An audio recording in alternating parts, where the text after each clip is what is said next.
The first time Alan walks by the woman in the corner, she barely notices her. There are too many distractions, detractions, voices in her ear, the harried man waving down a taxicab, the aging street vendor hawking his wares to separate any one sound from another. It's all noise, and Alan is used to noise. She doesn't notice her the second time, either. It's only luck that she ends up doubling back, returning to the bookshop to process an order she'd forgotten. The bustle of rush hour is still going strong when she politely elbows her way up the street, wading through the thronging crowd. The incessant hum of the city clings to her clothing. It's the third time, exactly 2 hours and 43 minutes later, that it finally happens. Alan is leaving work, huddling into her coat. The streets are quieter, the winter sun having long since dipped out of sight, and the air is frigid. The woman, shrouded in the shadow cast by the wall, is standing straight and tall in the corner, still and perennial as a statue. Alone. Alan doesn't see her. It's too dark to see her, but she notices something. And for a moment, she catches onto the drifting of a melody, set loose upon the wind. It's only for a moment though. In the next, Alan is walking by again, tugging up her collar against the cold.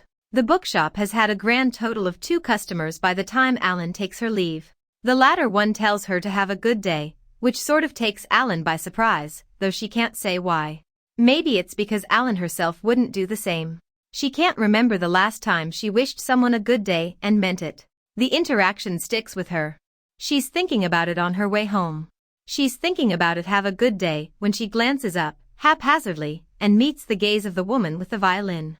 It's bizarre. Alan has the urge to stop walking, to come to a standstill in the middle of this busy street, and stare. The woman is beautiful. That's obvious. It's probably, at least partially, the reason for the nebulous audience that surrounds her. But it's not what leaves Alan stumbling over a sidewalk she's crossed 100 times before. No, that would be the music. It's a melody as close to perfect as she's ever heard. This one doesn't drift on the wind, it doesn't drift anywhere at all. It barrels right into Alan's ribcage, furious and raw, rich and deep. The impact of it is what confuses her. It's enough to make her trip over her own feet on a road she knows too well to misread. It's enough to make a book trip out of her bag alongside her, skidding haplessly between the legs of the crowd. The woman's eyes, Alan can't tell if they're green or blue, flick down to the book's cover. It's face up, something Tolstoy. Alan doesn't know for sure because she hasn't read it. Hasn't even really looked at it. The spine is damaged, Alan has a repair kit at home, so in the bag it went. And out the bag it flew. Alan may work in a bookshop, but she no longer has the attention span to read people like Tolstoy. She knows how it makes her look, though, well-read and literary, a little cerebral, exactly the kind of person who can listen to violin music and let it crash, unimpeded, into their chest. The music slows, then stops. Alan watches as the woman bends to retrieve the book and passes it to the man at her left. She makes a gesture towards Alan, the bough still held firm between her fingers. The weather is wintry, and her hands are ungloved, but she waits, straight-backed and poised, as the book makes its way into Alan's possession. The man gives her a genial smile when he holds it out to her. "She's good, he says. A real talent." Alan can do nothing but nod, wordless, as the man returns to his spot in the crowd. The music restarts, vibrant and too warm for the permeating chill. Alan looks down at the book's title, Anna Karenina, embossed in elegant gold lettering. The color of the words matches the woman's hair. Anna.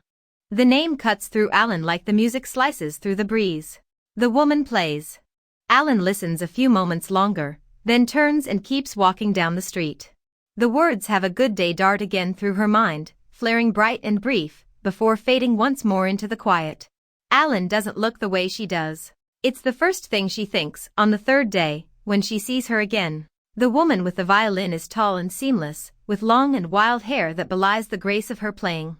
She's wearing a fitted, silken blue suit, which is a little ridiculous, Alan figures, since the only reason she even knows it's a suit is because the woman's left her coat open to the cold. It's a good coat. Alan sees no reason why someone wouldn't make full use of it, especially now, in the first days of January, at the frostbitten start of the year. Maybe the zipper is broken. It's this thought, this excuse, that lets Alan propel herself forward, to the middle of the lingering crowd. There aren't as many people as yesterday. It could be because the tune is different this time around, nowhere near the fevered and ardent barrage of the day before. Today, it's almost mournful, sad. The music hits a high, reeling note that makes the shifting audience take a breath. Alan glances once more at the woman's open coat, her fingers playing with single-minded intensity, then looks around for a tin or a hat, anything a busker might use for donations. There's nothing. The ground is bare. Alan frowns, looks some more, but there really is nothing, only a violin case, propped against the wall and beyond the reach of any aspiring do-gooders. She glances back up, and has the misfortune of doing so during the woman's rare visual sweeps of the crowd. Their gazes collide. Alan takes in a helpless breath. The woman's eyes don't leave her as she plays. Alan thinks, abruptly. Then she thinks, maybe I should read more Tolstoy. Then, maybe I should say hello. This last thought almost makes her laugh out loud. Instead, she turns on her heel, away from the woman, and walks back the way she came. At home, Alan considers it again. The woman with the violin is everything Alan isn't: calm, ethereal, steadfast, and so talented she can make a whole group of people collectively gasp with only a twitch of her fingers. There's a mirror down the hall. Alan doesn't need to look in it to know what she'll see: dark hair, darker eyes, and too many scars to mean anything good. No smile lines. No smiles. The repaired book sits on the desk a few feet away. Alan hasn't returned it to the shop yet. As far as she knows, it's been tucked onto the same shelf for years, unbought and unlooked for, falling to pieces. Even if she kept it here, who would miss it? It's with this thought in her mind that she grabs it and resettles on the couch, cracking it open. The first line is something about the relative uniqueness of unhappy families, and the laugh Alan had smothered earlier rears its head. Maybe unhappy families really are unique. Alan certainly wouldn't know the difference. What happened? Says Anna, with a frown. You're bruised. Her hair is tied up in a braid today, and Alan feels a little throb in her chest when Anna's gaze sweeps over her, well-meaning and, as ever, a little imperious. I'm fine, says Alan. I knocked over a bookshelf. A shelf? Anna leans closer, scrutinous. You've got a black eye. An encyclopedia to the face will do that. There's no encyclopedia, Anna mutters. She grabs her violin and stands in the corner, bow in hand. There's never any encyclopedia, or telephone pole, or staircase, or rake, poorly hidden in the leaves. Alan smiles, even though it makes her cheekbone twinge. Say encyclopedia 10 times fast. Anna ignores her, shuffling sheets of music on a stand to her left. I've told you before that you can come live with me, and I've told you before that I'm fine. Plus, you don't need me getting in the way of all your... Alan waves a hand at the musical detritus that litters the room. Stuff. That isn't the real reason Alan always turns Anna down, of course, though it makes a decent excuse. No, the real reason is that if Alan started living full-time with Anna, elegant, forceful, brilliant Anna, Alan is reasonably sure her heart would give out. Besides, even if she moved in today,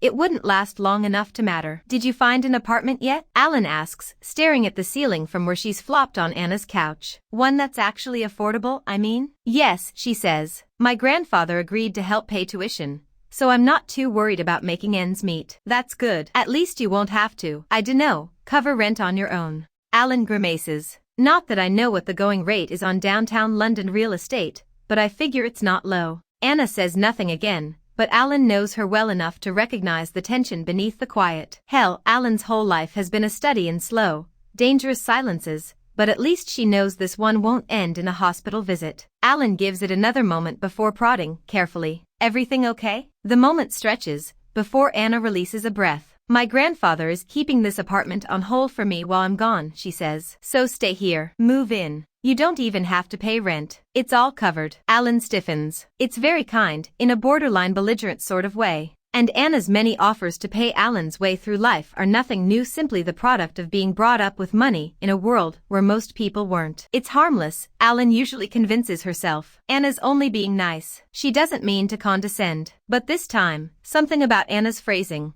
prickles at her. Did you, Alan sits up on the couch. You didn't ask your grandpa to keep paying for this place specifically so I could have it, did you? Anna doesn't even hesitate. Of course I did, she says bluntly. You need a place of your own. I have one. Why wouldn't I ask him to help you? Elegant, forceful, brilliant Anna. Sometimes Alan got so caught up in their friendship, in how she felt, that she forgot how fundamentally different the two of them were. Anna, Alan says, slowly. I appreciate the offer, but I can take care of myself. Can you? Anna demands. Alan hears her round the couch, sees her stand before her, tall and proud, bow in hand like it's a weapon. This says otherwise. Before Alan can argue, Anna's fingers are on her cheekbone, brushing delicately over the bruised skin there. Her touch carries all the gentleness her words lack. Alan feels her face go scarlet. I can take care of myself, she repeats, tightly. Anna makes an abrupt, frustrated sound. She collapses on the couch beside Alan, the bow dangling from her fingertips. Fine, I know you can. What I don't know is why you won't. Her voice drops, just a little, into what almost sounds like despair. I can't force you to move, Alan,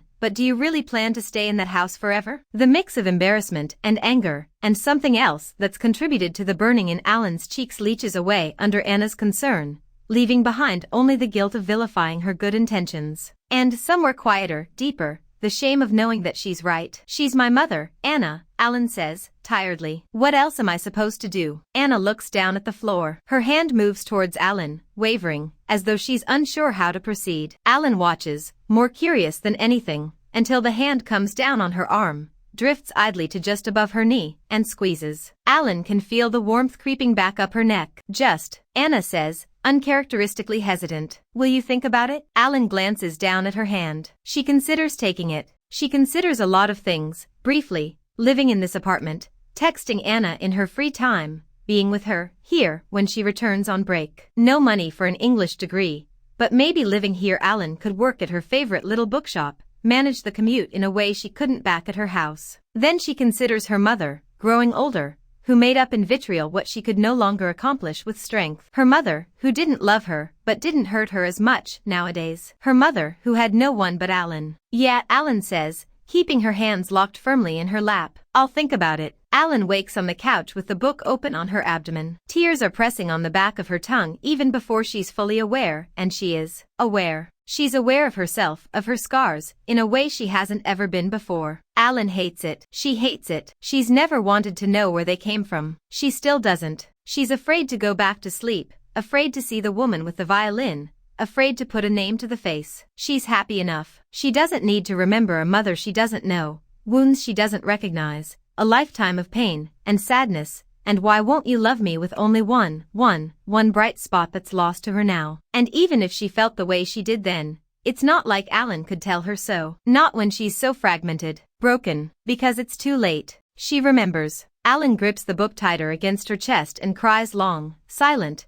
cathartic tears that don't have a hint of music to them, not even a little bit, not at all. The woman with the violin walks into the bookshop, head held high, but with a falter to her step that is unusual. Not that it matters. There's only one person who would notice something like that, and Anna hasn't spoken to her in almost a year. Hello, Anna says to the clerk at the counter. I'm looking for Alan. Oh, sorry, says the woman, smiling apologetically. Her name tag reads Fadumo. Alan's not working today. Are you a friend of hers? I'm Anna pauses. Yes, I'm her friend. Fadumo's smile grows genuine, and she waves a hand in a gesture Anna has come to associate with impending, good-natured gossip. That's nice to hear. I worry about her, you know. Always alone, and everything. Anna frowns. What do you mean? When it came to the two of them, Alan had always been the more socially inclined.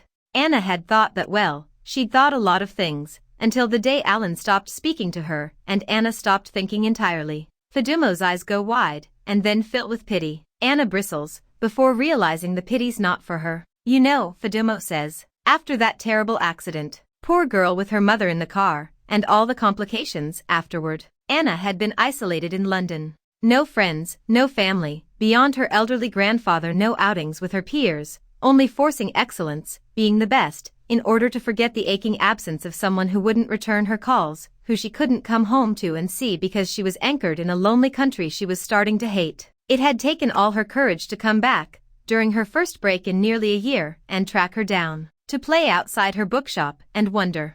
Isolated, distanced, respectful, even and hopeful. And it's this isolation that lets Anna lean forward, unsociably brash, violin case clattering to the ground, to say what accident, in a voice like thunder. Fadumo's eyes go wider, and she stutters. Car accident. About a year ago. Alan was driving, and they got there was another car. Not Alan's fault, but her mother was killed on impact. Fadumo hesitates, like she's only just realizing Anna is practically a stranger. Anna sighs. Please tell me, she says. I'm her friend. Fadumo drums her fingers on the counter. Alan lost her memory, she says, and now the pity is all for Anna. Anna knows it is, because she cannot breathe. And, there's more? Anna says, because somehow that seems too cruel. Just, one more thing, Fadumo says softly. Alan, she's got something called vocal cord paralysis. She can't really speak. It's only when Anna feels the cold wind on her face that she realizes she's outside, that she's running, that she's crying, and that she's left her violin behind. The woman without a violin shows up at Alan's door in a house she recognizes, now, as a place of nightmares rather than a comforting haven, and Alan can only think one word. It's a word she knows, and loves, and has missed more than she knew. Anna, she thinks, and wipes her eyes, and smiles.